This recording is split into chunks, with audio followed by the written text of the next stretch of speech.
So I'm entering into the second unit. It is higher order ordinary differential equations. When you look on to the different topics in second unit of M2, I just give you the different topics here it is. The first topic is when you enter into the higher order ordinary differential equation, the first is nothing but to find YC. That YC we call it as complementary solution.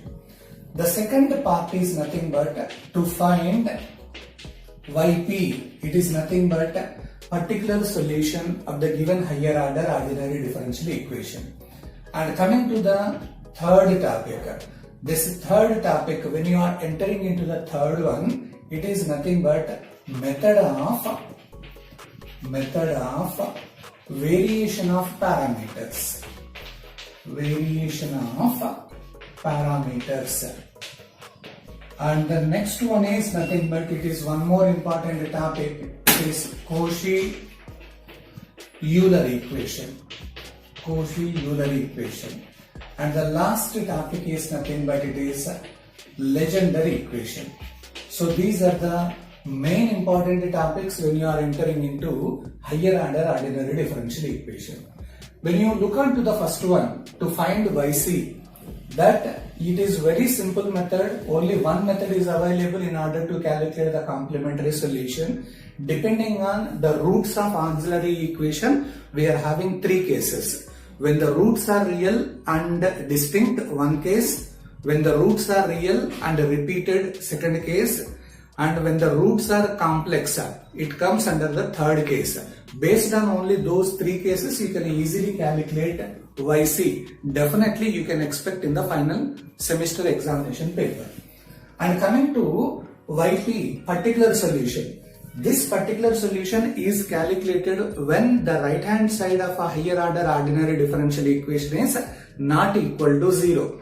So if the right side is equal to 0, we are able to calculate only YC. If it is not equal to 0, you are coming to YP. That YP can be calculated in different methods.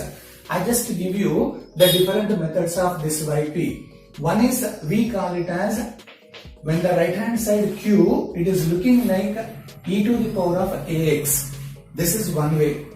And one other is when the right hand side it is looking like either it is sin AX or it is cos AX. This is one more way. Third one is nothing but when the right hand side it is looking like x to the power of k. And fourth one is nothing but when the right hand side it is looking like e to the power of ax into v.